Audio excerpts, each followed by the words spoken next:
Saludos chicos y chicas. En la clase de hoy vamos a estar hablando del DNA, de los nucleótidos que los conforman y un poco de la historia detrás de cómo fue que aprendimos que esa era la molécula que cargaba la información genética que se pasa de generación en generación. ¿Qué vamos a estar hablando específicamente? Pues vamos a hablar de la evidencia experimental que terminó identificando al DNA como el material genético. Vamos a estar hablando de los experimentos específicamente de Griffith, de Avery, MacLeod y McCarthy, y explicar cómo es que entendimos el proceso en el que se replicaba el DNA y que era de esta manera que se le llama semiconservativa, gracias a estos experimentos de Mendelssohn y Stahl.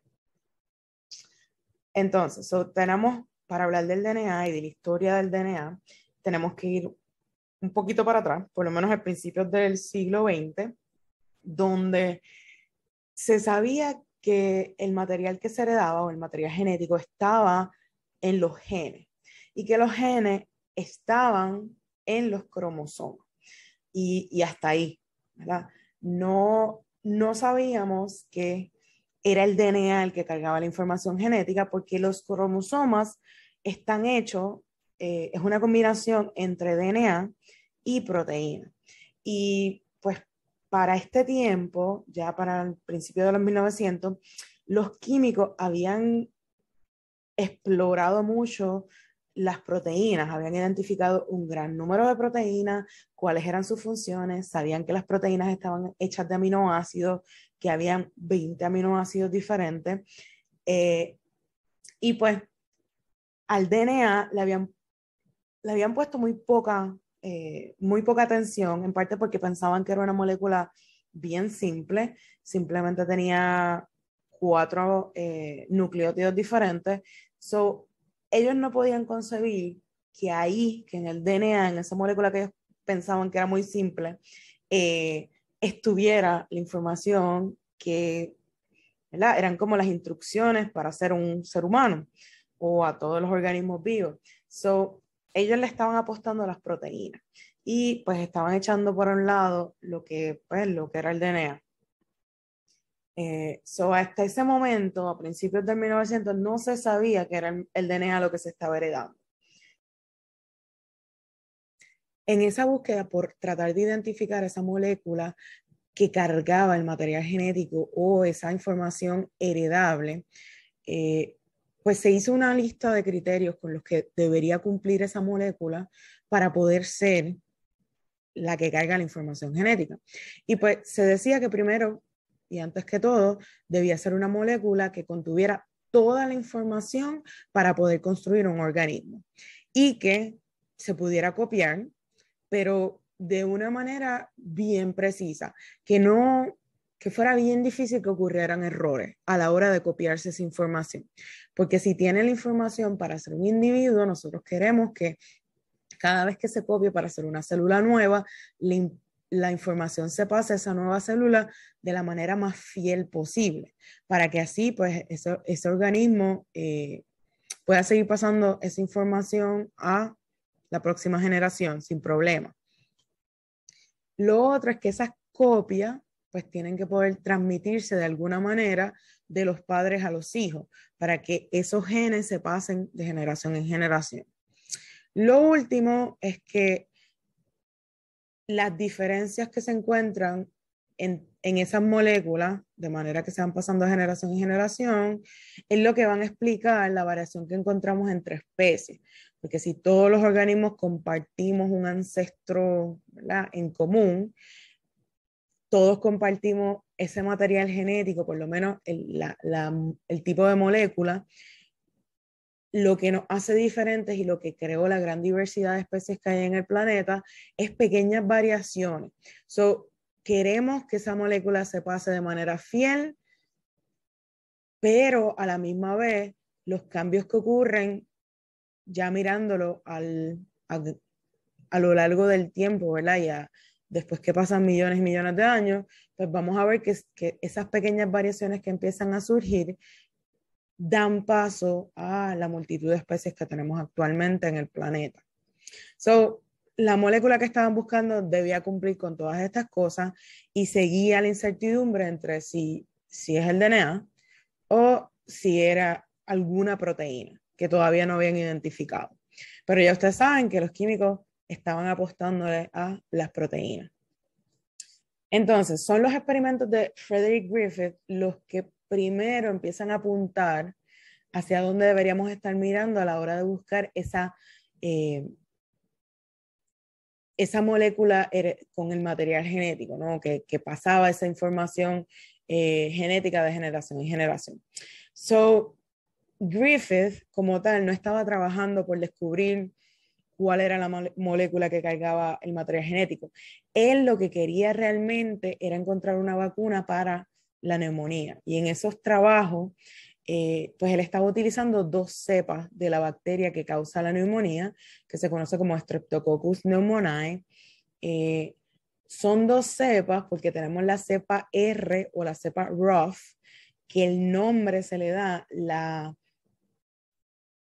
como la textura que tiene la bacteria cuando la vemos formando sus colonias.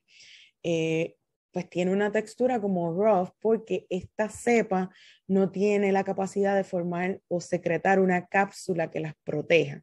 Y como no tienen esa cápsula que las protege, una vez entran a un organismo, pues digamos que el sistema inmune del organismo tiene la capacidad de encontrarlas con mayor facilidad y pues con mayor eficiencia eliminarla.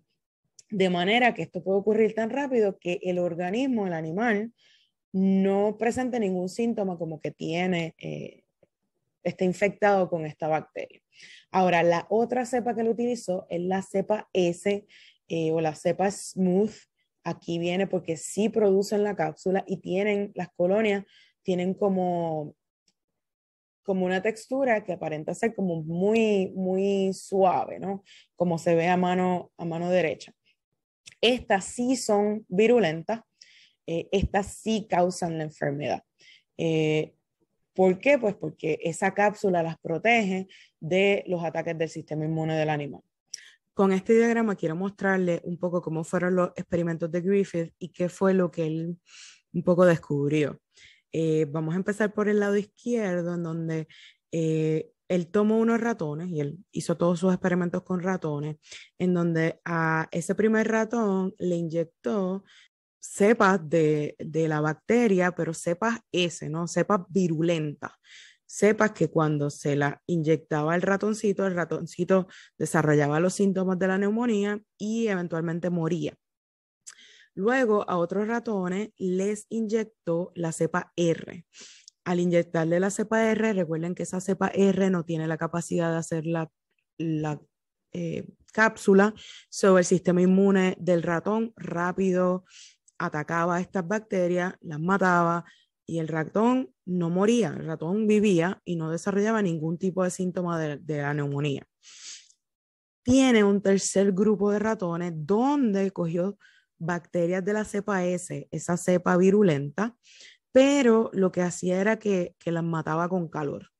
Y una vez muertas esas bacterias de la cepa S, se las inyectaba el ratón.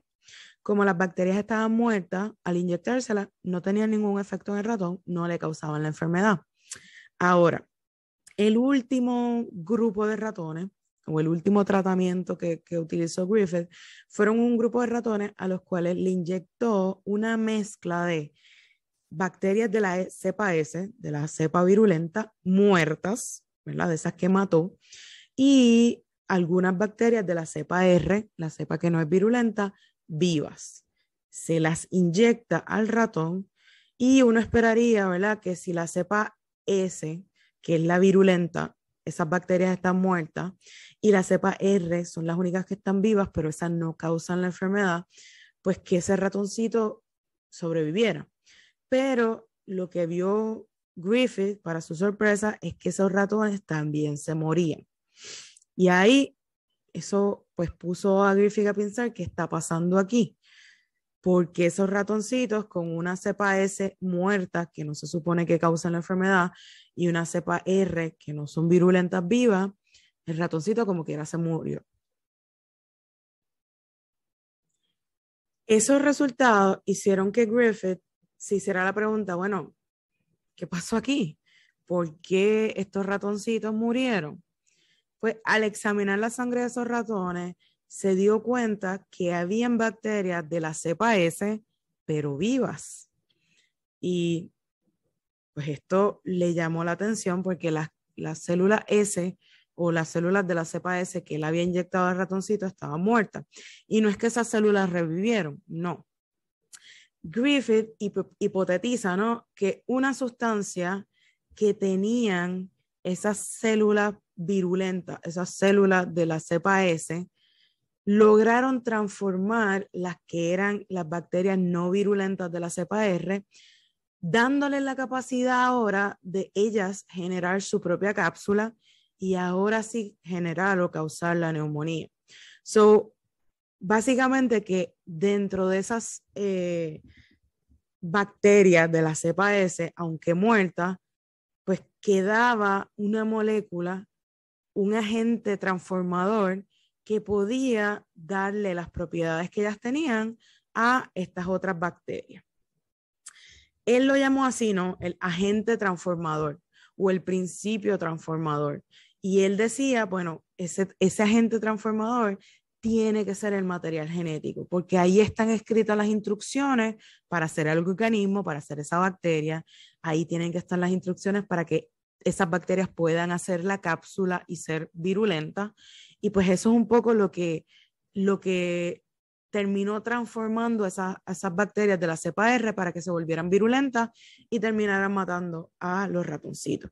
Esos experimentos de Griffith fueron bien importantes, no solo porque identificó a ese agente transformador, ese material genético, sino que él fue el primero en documentar este proceso que hacen las bacterias, en donde son capaces de tomar material genético que hay, ¿verdad?, flotando por ahí, quizás de una bacteria muerta o quizás de algún otro organismo muerto, y tomarlo y insertarlo dentro de la célula y insertarlo incluso dentro de su DNA.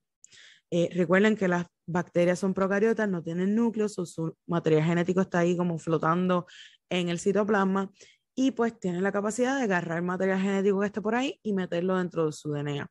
Y si en ese pedacito de DNA que agarraron y lo meten dentro de su DNA, hay genes que pueden ser de importancia, como lo sería los genes que le permiten secretar su propia cápsula, pues eso va a ser una ventaja para esa bacteria. No quiere decir que siempre que agarren material genético van a encontrar genes que les dan una ventaja, pero son capaces de hacerlo. En honor a Griffith, le llaman a este proceso, que es bien común en las bacterias, le llaman transformación. Por eso de que él hablaba del agente transformador. Ya luego con el tiempo nos dimos cuenta que esto era un proceso normal dentro de las bacterias, que lo hacen muy a menudo y que es una de esas maneras en donde las bacterias se aseguran de ganar variabilidad genética, porque las bacterias, pues como se reproducen es por fisión binaria, y eso lo que hace son clones. So, la única manera de que ellas ganen algo de diversidad genética o de variabilidad genética es por este tipo de proceso.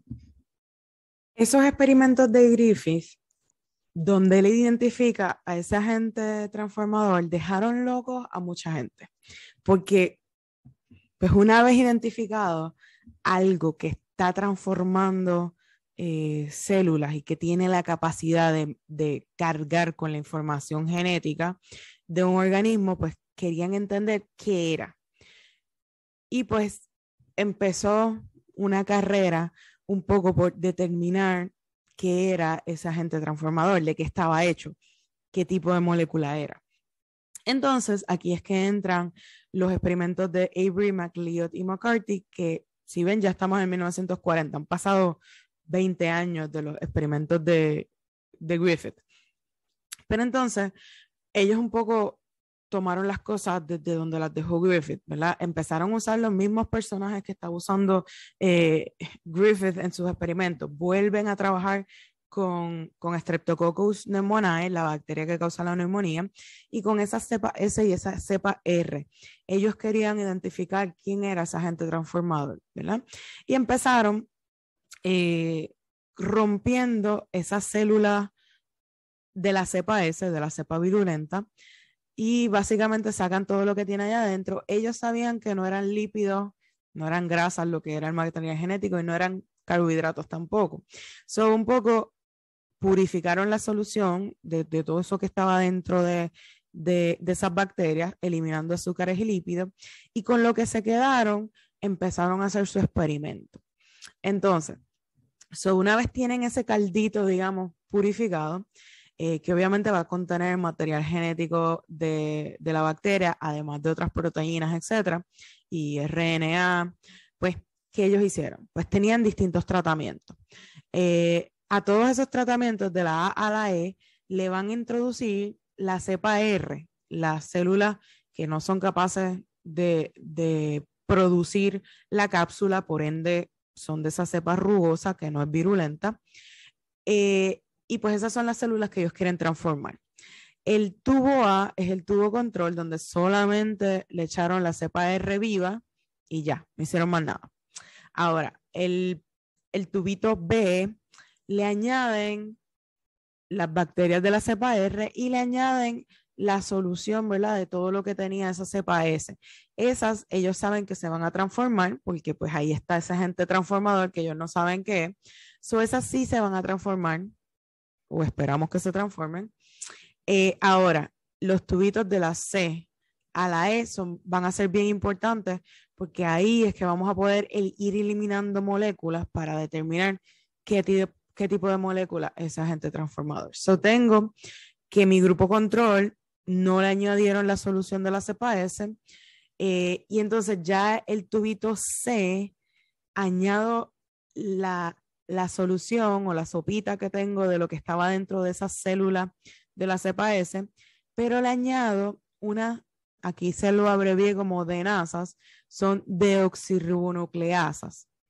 Asas porque son enzimas.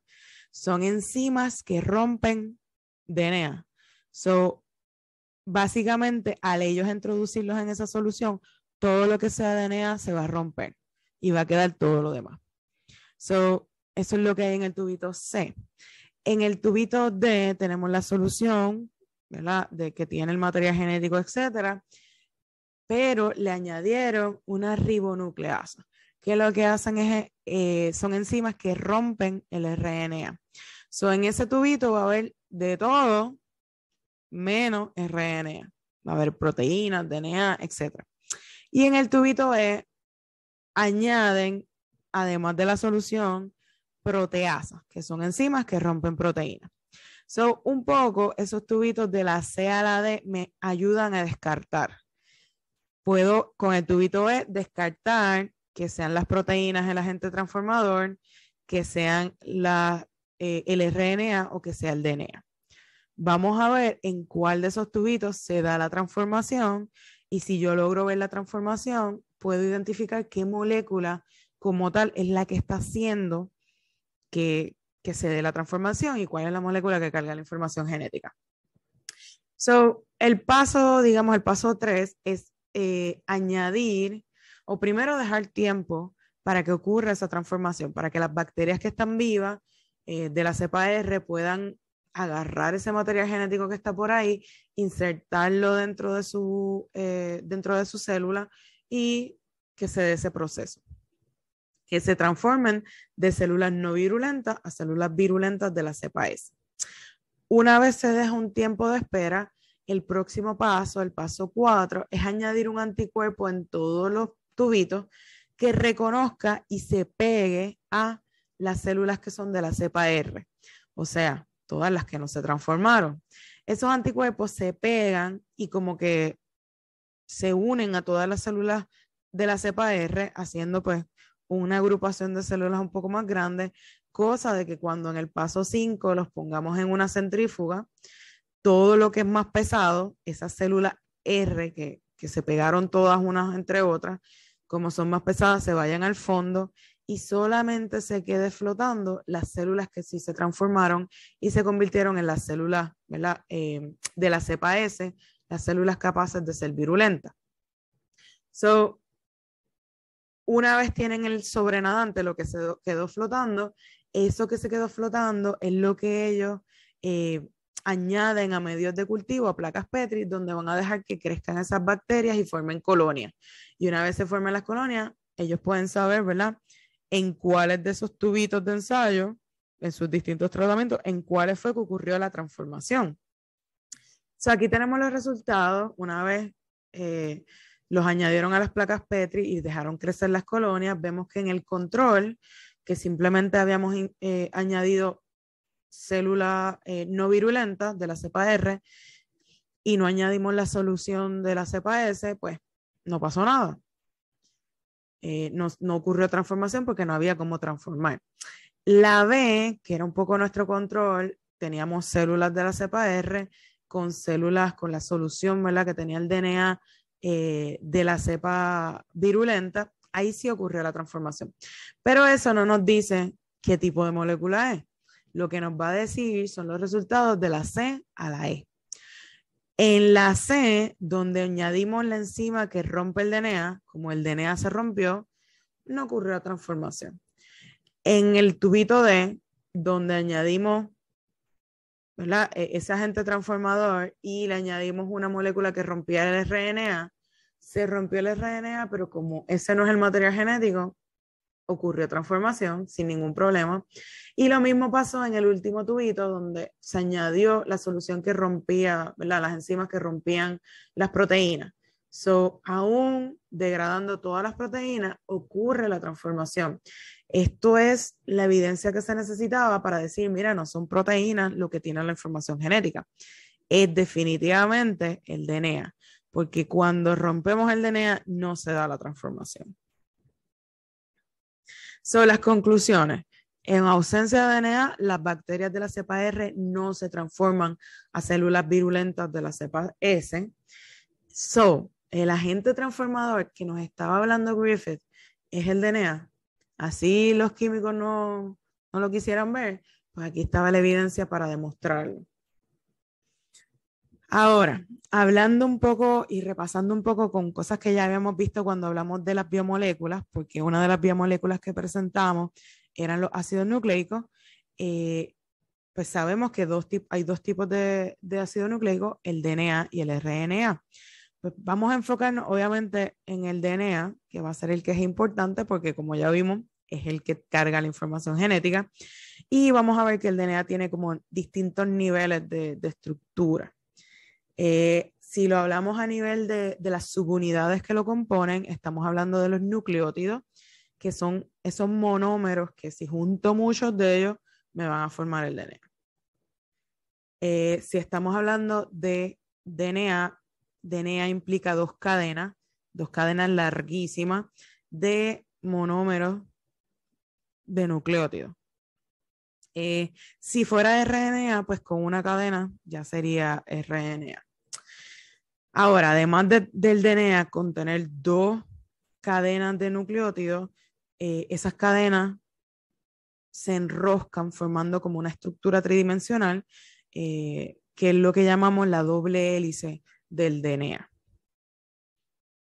Como mencionamos al inicio, los cromosomas son una combinación de DNA y proteína. Por eso la confusión al inicio de qué era lo que se heredaba, si era la información que estaba en el DNA o en las proteínas. Pero realmente pues ya sabemos qué es el DNA y las proteínas ahí están cumpliendo una función importante que es un poco compactar esa molécula del DNA, enroscarla y compactarla al punto de que quepa dentro de la célula, y si estamos hablando de una célula eucariota, que quepa incluso dentro del núcleo. Cuando está en su punto máximo de compactación, vemos estas estructuras como en forma de palitos, si estamos hablando de eucariota, que es lo que conocemos como a simple vista como los cromosomas. Usualmente, si la célula no se va a dividir, pues está un poquito más desenroscada, digamos, el DNA, formando algo que se conoce como cromatina, que de seguro vamos a ver más adelante. Ahora, cuando estamos hablando de todo el material genético que tiene un organismo, pues ahí sí hablamos del genoma, que serían, pues, incluiría todos los cromosomas que tiene ese organismo.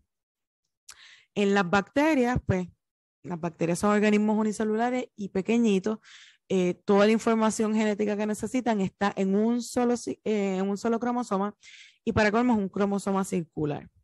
Si estamos hablando de eucariota, el DNA está dentro del núcleo, un poco más protegido, pero recuerden que también las células tienen DNA, las células eucariotas también tienen DNA en las mitocondrias y en los cloroplastos, por ese origen que tienen las mitocondrias y los cloroplastos de que antes eran organismos unicelulares, procariotas.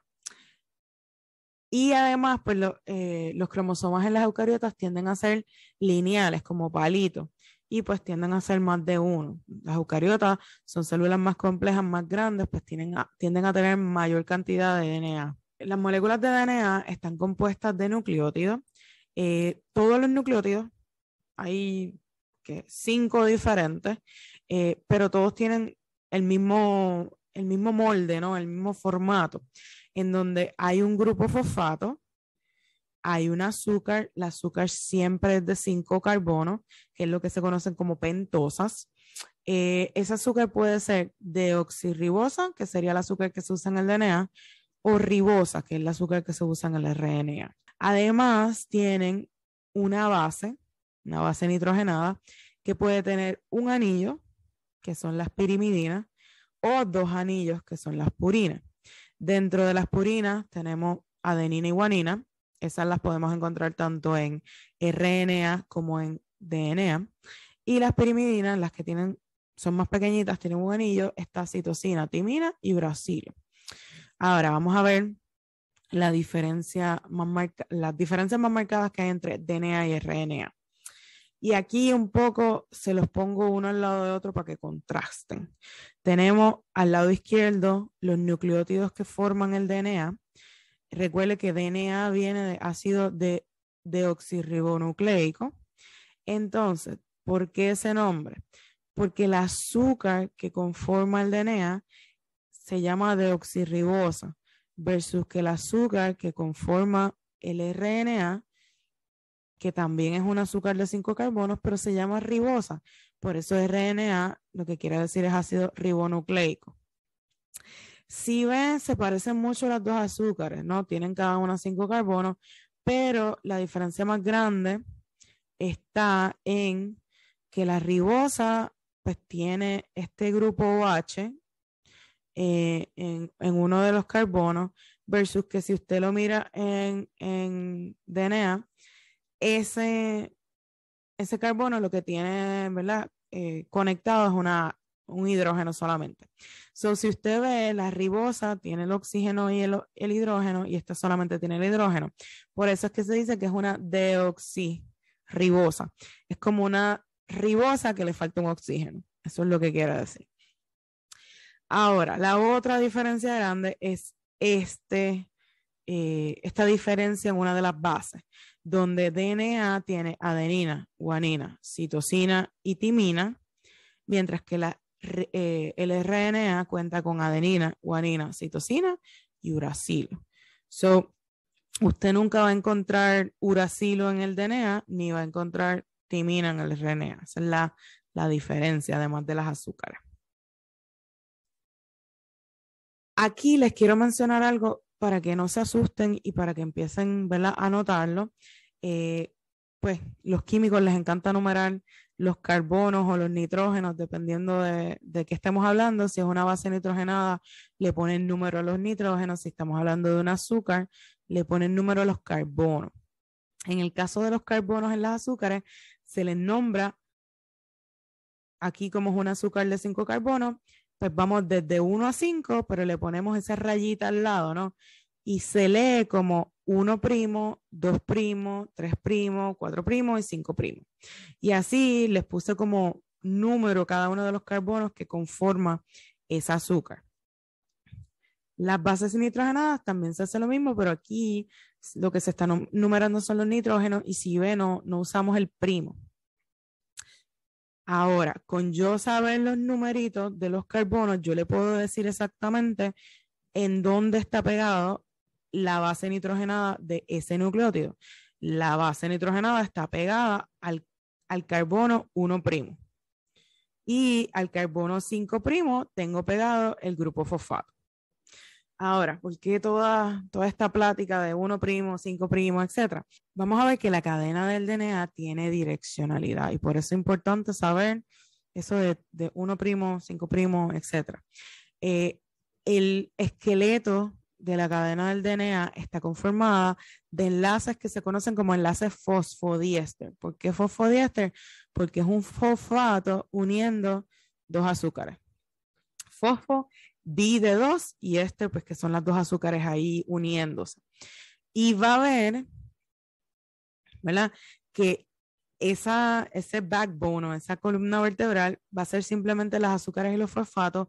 Las bases no están en esos enlaces, no están enlazadas ahí covalentemente a nada, sino que lo que se une con enlaces covalentes son los fosfatos y las azúcares. Las bases quedan hacia el interior de la cadena, cosa que cuando se unen las dos cadenas del DNA, las bases nitrogenadas terminan haciendo puentes de hidrógeno entre ellas. Ahora, algo que va a notar es que aquí le están enseñando en la parte superior de esta cadena un 5'. Recuerde que el 5' es ese carbono final al que está unido el fosfato y va a ver que acaba la cadena en un 3'. 3' siendo ese tercer carbono donde está ese grupo H, donde se pegaría, ¿verdad?, el próximo grupo fosfato. Y así, pues, me está diciendo que la dirección en la que va esta cadena es de 5' a 3'. Y yo podría leer qué es lo que me está diciendo esta cadena de esta manera, y por eso le puse el ejemplo. En el terminal 5' tengo una timina, que por eso está la T, una adenina, una citosina y una guanina, y ahí termino con el terminal de esa guanina, con su terminal del azúcar, con el carbono 3'. Y eso es lo que me está diciendo, ¿verdad? La direccionalidad que tengo aquí. Eso va a ser importante cuando estemos replicando el DNA, porque vamos a ver que las cadenas, la doble cadena del DNA, están puestas unas mirando para un lado y otra para otro. Si yo tengo esta cadena que va de 5 a 3', la cadena que estaría pegadita al lado iría al revés, iría de 3' a 5'. Pero eso lo vamos a ver. Lo que quiero es que no le coja miedo a estos numeritos, sino que simplemente sepa qué es lo que significan. Con esto acabamos la primera parte y seguimos hablando del DNA en el próximo video.